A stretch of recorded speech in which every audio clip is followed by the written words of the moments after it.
Good late afternoon from Abu Dhabi. I'm John Defterios, Emerging Markets Editor for CNN, and welcome to our Scenarios for a Jobs Reset. It's been a pleasure to co-develop this session with the team from the World Economic Forum, directly linked to the release today of the Future of Jobs report. Our objectives here for the next 45 minutes are very straightforward: to assess where we've been in the 10 months since the start of the pandemic in most parts of the world. It started earlier in China. Explore the have and have not industries, if you will, technology and how it's exploded since the need from work from home and the adjustments to office life as we see it today, and traditional industries, particularly manufacturing, which has been dislocated because of the pandemic. We, of course, will delve into layoffs, reskilling and rebuilding the workforce, and certainly want to address gender inequality and the fallout for youth. We have a superb lineup for our discussion this afternoon. One of the co-chairs of the summit, a co-author of the jobs report, the Minister of Startups joining us from Algeria, and a major industrial group from Turkey, which is across a number of different sectors, which makes it even more relevant for the discussion today. Let me introduce them. First joining us from Algiers is Minister Yassine Walid. He's the Minister of Startups. He is the youngest minister, in fact, in North Africa at 26 years old, and with a big task ahead to start up that sector. Ebru Ozmimar is the chairperson of the board for Limak Holding in Ankara. It's good to see her. Guy Ryder, Director General of the International Labour Organization out of Geneva, and one of the co-chairs of this meeting. And Sadia Sahidi is Managing Director of the World Economic Forum, and as I mentioned in my opening remarks there, the co-author of the report today, has put a lot of effort into getting the full comprehensive view of the jobs market today, reskilling, and then what's likely to happen between now and 2025. We have 4 panelists, 45 minutes. We're taking questions on our platform as well. We'll try to get to those when we can. After we kind of delve into the key issues I mentioned here. For those on social media, it's hashtag jobs reset. If you hear things that you like to delve into, to push it out onto social media. And we ask you to use the @WEF or @WEF handle for Twitter at the same time. Before we get the conversation going, we have a brief video that outlines the key elements of the report today. Let's take a look at that, and I'll be right back with you for the discussion. COVID-19 is one of the biggest crises of our time. It has impacted every single one of us, shaken our social systems, and disrupted every sector of our economies. The automation of work, combined with the global recession, led workers to lose their jobs at an accelerated pace compared to previous years. And this trend is expected to continue. The ongoing shift in the division of labor between humans, machines, and algorithms might displace 85 million jobs worldwide in the next 5 years, while 97 million new roles, ones that are more adapted to this new task distribution, may emerge. By 2025, companies expect to displace roughly 6% of their total workforce. 1 in 2 workers will need reskilling, and those remaining in their current roles will need to update 40% of their skill set to adapt to the changing labor market. There is a way to collectively benefit from these challenging times. Decades of research have shown that the most valuable asset of any economy or company is its human capital. Around the globe, companies are already experiencing a shortage in relevant skills for future roles and are investing in reskilling and upskilling their workforce. By 2025, organizations say they will train over 70% of their employees to ensure they can smoothly transition into the jobs of tomorrow. These include DevOps engineers, artificial intelligence specialists, digital marketing managers, talent acquisition specialists, and customer success specialists. It will take on average between 2 weeks and 5 months for workers to pick up new skills, allowing them to move into these new roles. But data shows they won't need to have the perfect skill set to start transitioning. While 2/3 of employers expect to get a return on investment in employees' reskilling programs within just 1 year, governments will also need to step in to update and fund education and training systems and to ensure displaced workers have adequate safety nets. With purposeful leadership and collaboration, we can turn this global crisis into a unique opportunity to transition into a future of jobs that is inclusive, fair, and sustainable.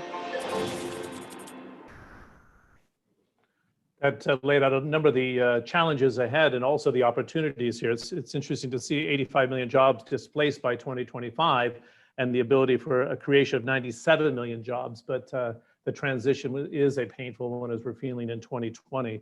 The other point I think we should bring up during our discussion here is that global governments have stepped up, particularly in the developed world, to pump in about $12 trillion to the global economy, which has certainly helped to lift us from the lows that we saw in March, April, and May. But it raises the question, how long can countries continue to pump that much money into their systems, particularly those in the developing world, which are under strain? I'd like to start with Guy Ryder, who's one of our co-chairs at this Jobs Reset Summit, and give us a sense, Guy, how deep the wounds are, because a lot of this has to do with the rollout of vaccines. We saw at the IMF World Bank meeting, there was a push and money set aside to assist the developing world to get the vaccines out there. How deep is the dislocation from where we see it today vis-a-vis where we were 4 or 5 months ago? The dislocation, John, it's massive.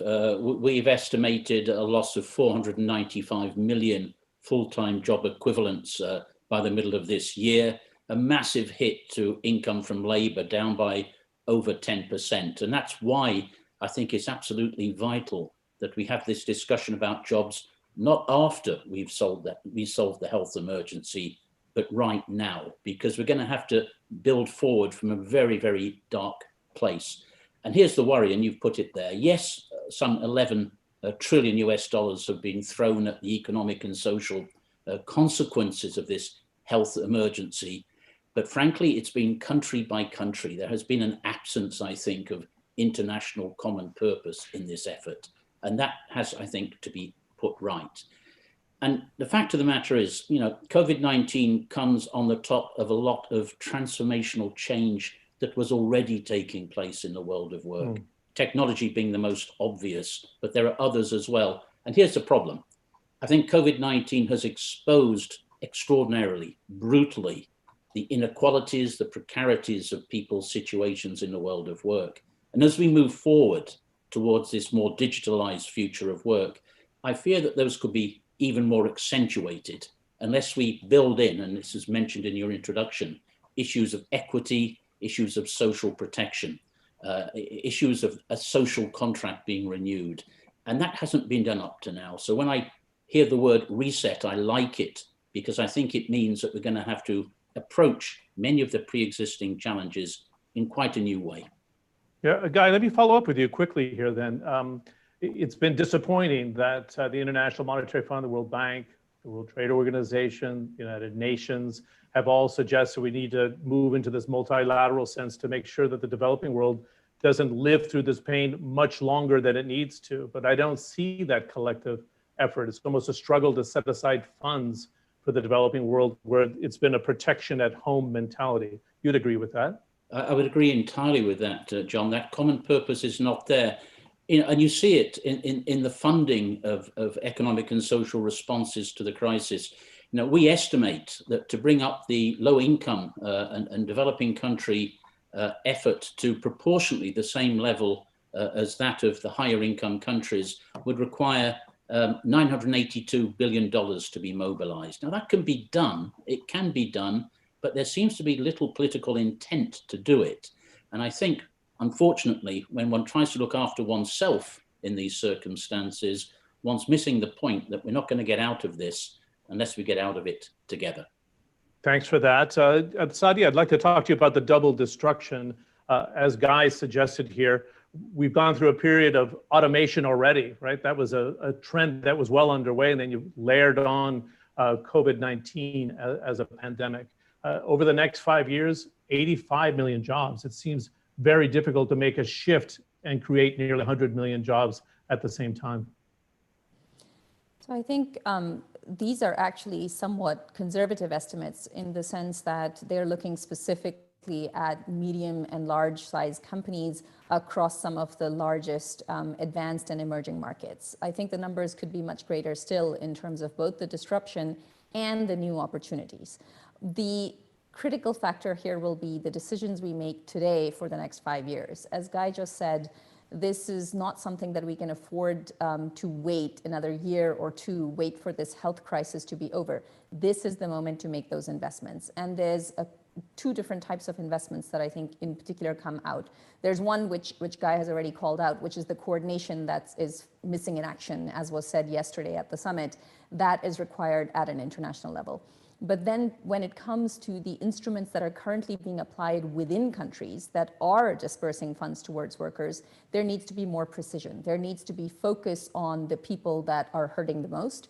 There needs to be more conditionality built in so that it's not simply support for wages, but there is a game plan in place to reskill and upskill workers. And then third, this is the moment for investing in the markets and jobs of tomorrow. This is the moment to start building out the investments that we need for those 97 million new jobs to come through. Now, that's just the views of the heads of HR and heads of strategy that are responding to us. But there's much more to be done that can be part of government incentives for creating that better future. I think it's important for us to cover the gender inequality and why this burden is landing so hard on women, particularly in the developing world, Sadia. So in most societies, I think similar to the trend that you talked about in terms of automation, in most societies, it's been decades that even though women are in the workforce in much larger numbers than ever before, in both advanced and emerging markets, they happen to be the ones that take on most of the burden of care responsibilities. And now they have a double shift. And that is essentially that they are not only having to take on much more pressures in the workplace, especially the women that are amongst the frontline and essential workers in many societies, but in addition to that, they have a double shift in the home, which comes in the form of caregiving for elder care, child care, especially with school closures. And so that is what's causing additional stress for women in particular, and potentially starting to create a disincentive to return to the workforce. And that, frankly, would end up reversing all of the gains that have happened in recent decades. And as the UN Women has pointed out, could create a situation where the office becomes a place for men to return to and not for women. Thanks very much, Sadia, for the follow-up on that. I'd like to bring in Minister Walid, joining us from Algeria. As the Minister of Startups, and you're part of this younger generation at 26, it seems like a heck of a task to try to develop startups in a period of time where there's so much strain. You could look at it, turning it upside down and say, well, this is phenomenal. We can support the entrepreneurs of the Middle East and North Africa at the same time. What are you finding in the first 10 months of the pandemic, Minister? It is a fact that the world economy is experiencing a time of uncertainty. Luckily, in Algeria, the situation seems to be under control now, with less than 200 new cases daily, and things are getting back to normal slowly. But still, the coronavirus pandemic has ravaged most of the world economy, and Algeria, much as the rest of the world, have been reducing startups creation. We also noticed that the COVID-19 have been challenging their survival and limiting their growth. Of course, this is not exclusive to startups only. We have also noticed that business application have been dropping significantly in recent months. And there have been a way, but during this crisis, the startups have continued to play a critical role for our economy. Some innovative new startups have reacted fast and flexibly to the pandemic, and have been very helpful in shifting towards a fully digital education, health services. Some of them also provided innovation in medical goods or services. So they have shown how the way they are particularly good at adapting, and they have demonstrated how effective they can turn COVID-19 solution into viable businesses. For example, e-commerce here experienced a positive rebound in most sectors due to the fact that the people couldn't go to physical stores during the lockdown. So here, as well as I think all the North Africa region startups have emerged as a key drivers for economic growth and job creation, maybe in the post-COVID-19 scenario. Great. Thank you very much, Minister. We had your line waffle a little bit there, but we could get all your thoughts. And I appreciate it. I didn't realize also your portfolio is wider than I even expected, with micro enterprises, of course, covering startups, but also the knowledge economy, which we'll circle back with on the youth discussion as well. Ebru Ozdemir of Limak Holdings. This is interesting to have you on the panel because it's tourism, construction, energy, cement. You have a mixture of many things under the conglomerate. Can you give us a sense, and you raise a very interesting point about construction, the knowledge economy hasn't reached into that sector fast enough. What do you think can be done specifically in construction here to adapt workers to the next generation of technology, AI, 3D printing in that space? Hello, thank you very much. And hello and all the best from Turkey. Yes, as you have suggested and said, Turkey, the construction industry, I think it's the less digitalized and the less automotive. And we have seen the effects during the pandemic. And we realized that we were expecting a digitalization, robotics, automation. However, just in the beginning of the pandemic, we realized that we have to do much faster because we're active in 15 different countries. And we had like more than 50,000 workers, blue collars, white collars, and service people. And we realized that we can't even reach the countries. So you have to really be digital to be able to reach. Second is problems regarding the supply chain. You know, we had to send equipment, people to the countries. We had issues. Site safety. I mean, suddenly we're very much afraid of our workers' health status in different countries with different health systems, and workforce safety issues and challenges due to low or poor digitalizations. We had to really focus on that side. And we realized that we have to reskill and upgrade the skills of the people that we are working with. And we really started the trainings that you have already mentioned in the video. And the other idea is, you know what, especially which was just published, the IMF report, it says that the countries, if they invest 1% of their GDP in construction or in the PPPs and all kinds of infrastructure investments, they will grow by 2.7% their GDP. And the workforce they would create directly 7 million, and indirectly it can go up to 20 to 30 million, including the micro effects. So realizing this, if we said that if we are in the least developed or least digitalized or least automotive sector like construction, then we can, if we reskill the workers, we had the blue collars or the white collars, we can help the job market in that way. So we are now putting a lot of effort in the digitalization and reskilling of our workers right now. Good. Just very quickly on a follow-up, if I may, Ebru, in that video is saying that of the companies surveyed by the World Economic Forum, that 70% of their workforce will need to be upskilled. Is that about right for your group of Limak? We have to, I mean, this is the aim that we have to do exactly. I mean, right now we are working with more robots. So we need people to do the robot, to work on the robots, or the 3D printing that we can really print like, you know, low income houses. And for example, our target right now is the Africa, where the population is growing enormously. I mean, you know, which means more airports, more hotels, more schools, more housing. So 3D printing in the cheapest cost will help us to do that. But to do this, we need more mechanical engineers, more technical people who would be able to use these equipment. So this is the reason, I mean, 70% I think is a very good number to reflect that. Okay, thank you very much for that. Guy Ryder, let's get to the informal sector. We often think of the kind of formal job destruction where you can measure it, but this is something that's much more difficult to measure, and that's the informal sector, particularly in the global south, if you will, Africa, Latin America, Southeast Asia. What's your early indications on this? Yeah, I think the first thing to remember is that 6 out of 10 workers in the world work in the informal economy, with everything that implies in terms of lack of protections. And in the early months of the pandemic already, we estimate that 1.6 billion workers took a 60% hit on their income, which was already pretty near the edge of poverty. So this is where an economic and social crisis tips over into a humanitarian crisis.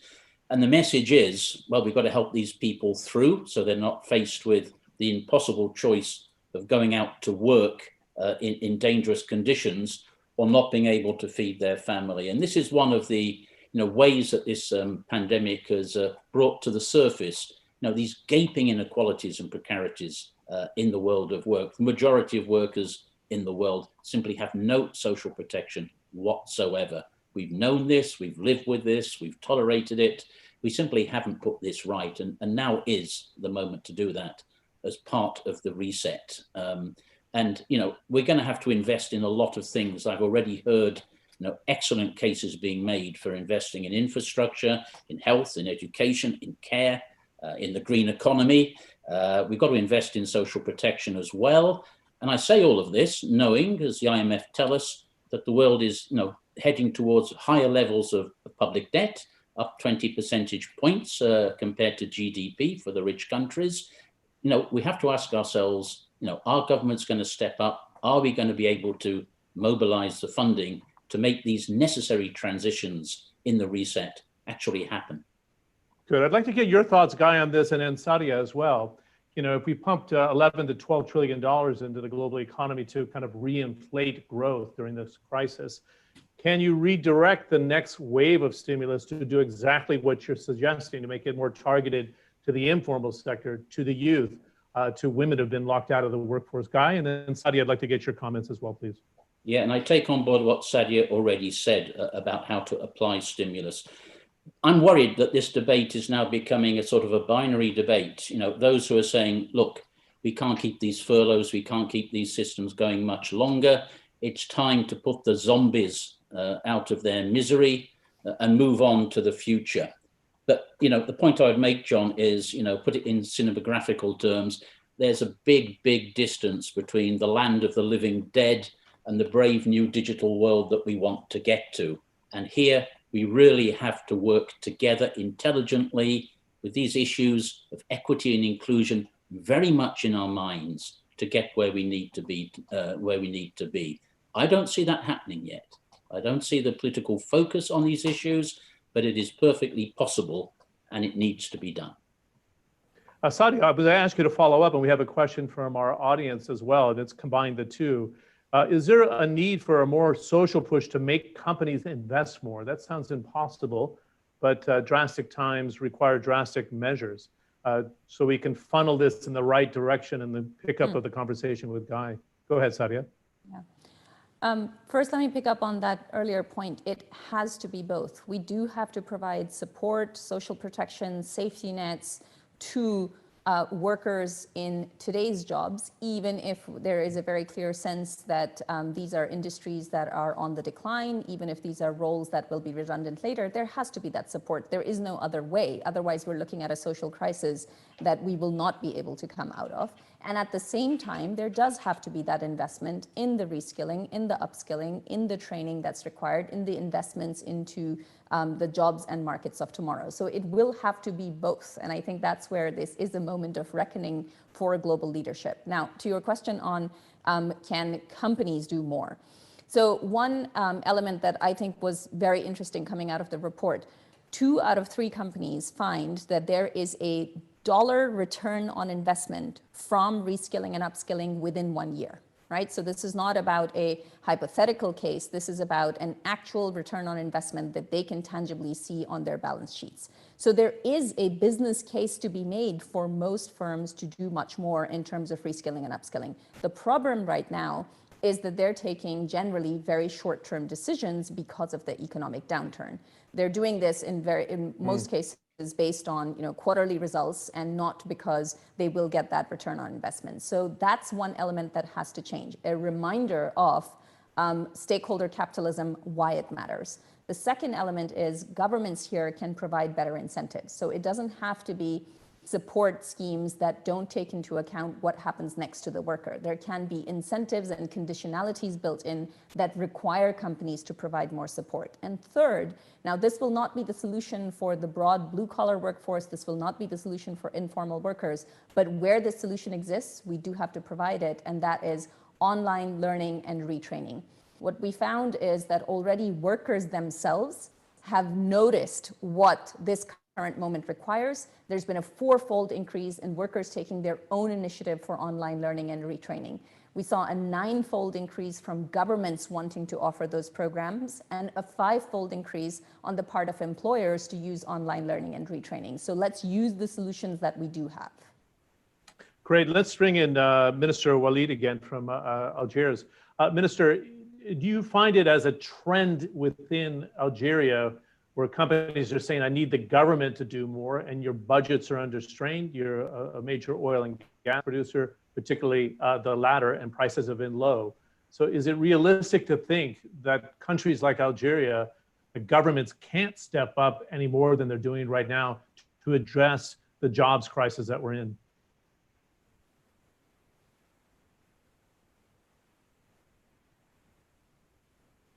Maybe I'm going to talk about my sector. In Algeria, startups are quickly becoming a top priority. We have introduced recently a new public fund for startups, tax exemptions, and more flexible regulatory framework. And we strongly believe that the startups' innovative model is the key to contend with unemployment in the post-COVID-19 scenario. We are also gradually shifting into an entirely online company registration process. I think COVID-19 have changed forever our conception of entrepreneurship and work.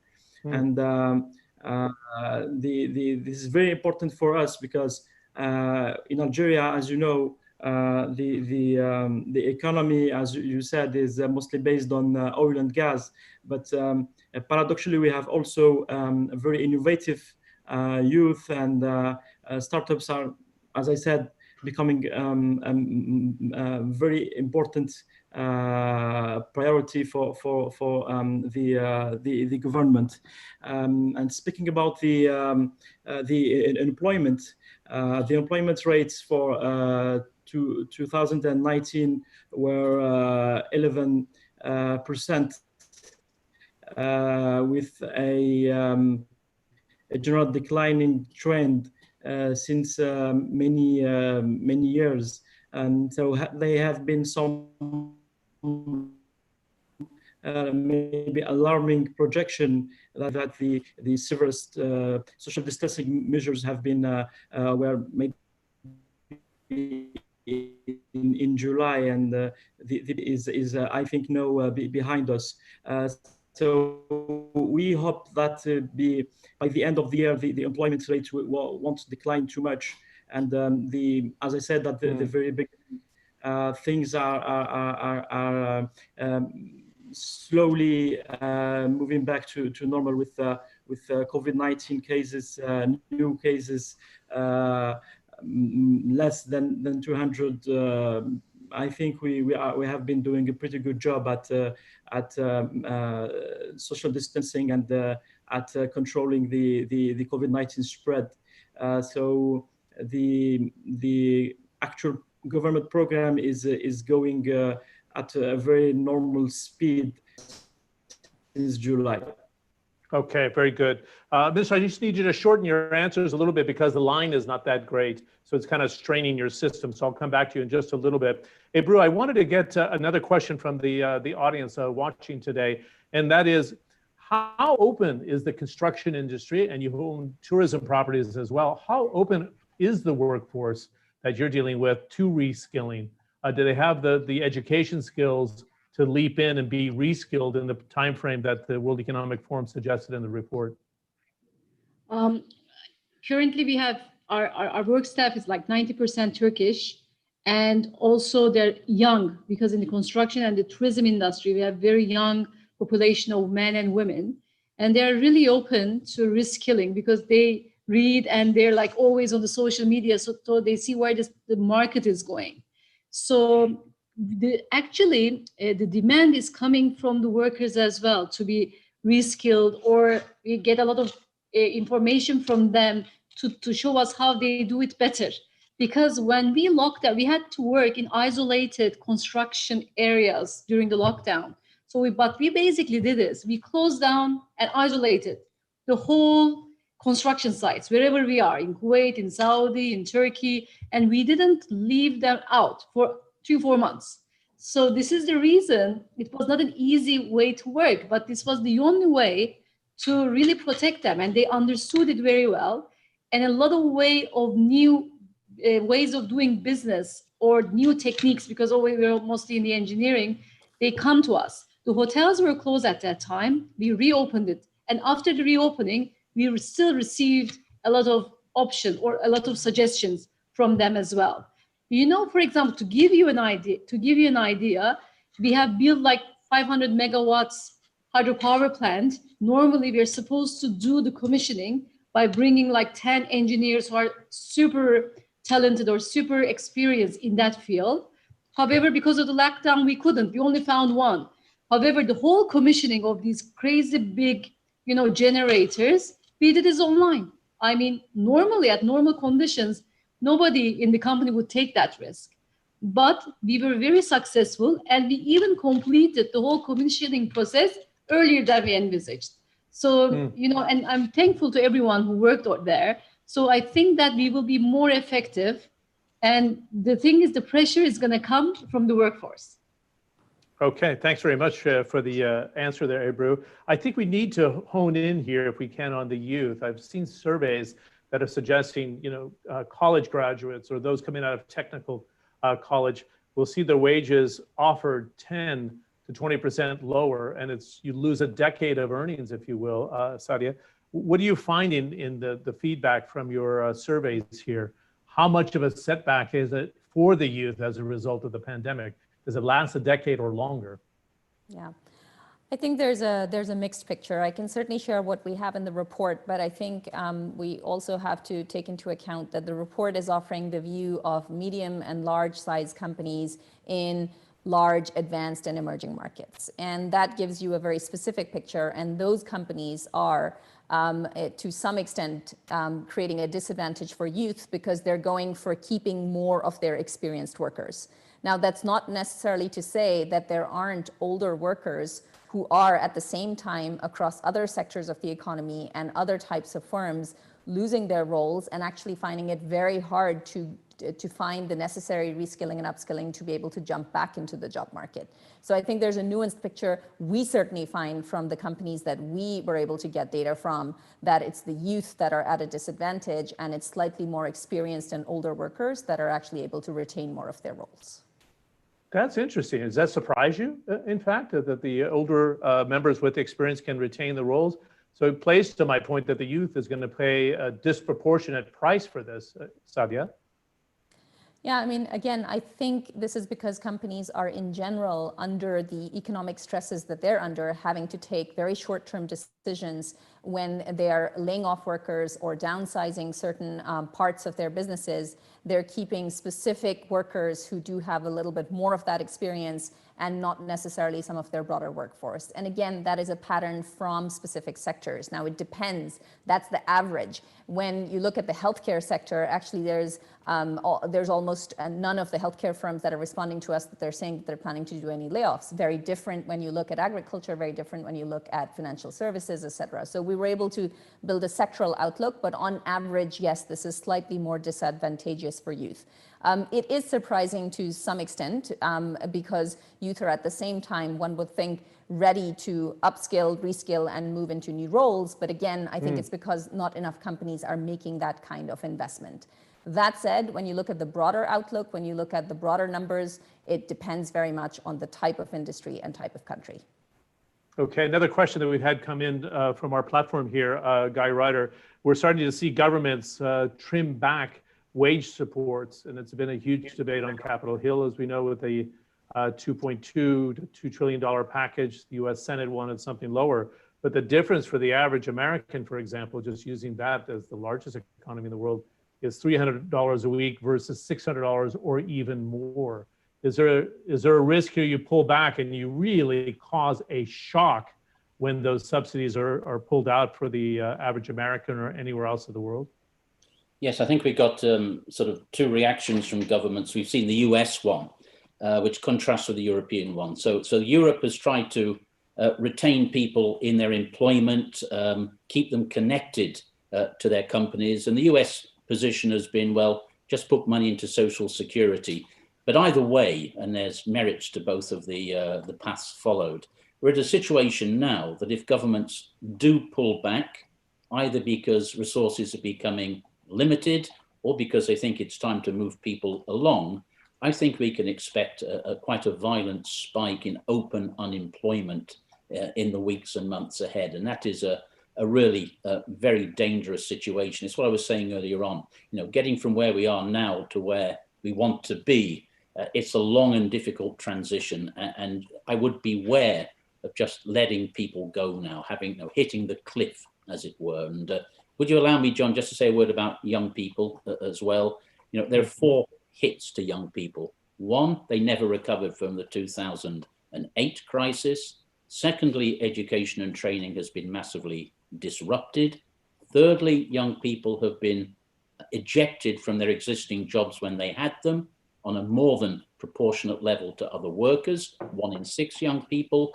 And fourthly, there's just no way into labor markets right now. And all of the survey work we've done has shown not only that this is affecting their mental well-being, their views of the future, these people are becoming disaffected with public institutions and policymakers as well. Yeah, it raises another question that came in from our audience today. How do you redefine the social contract between government, industry, and the population? Mr. Walid, do you want to pick up here?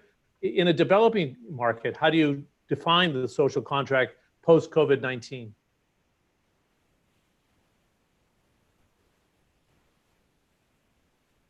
I don't know if you hear me because I think I have some technical issues.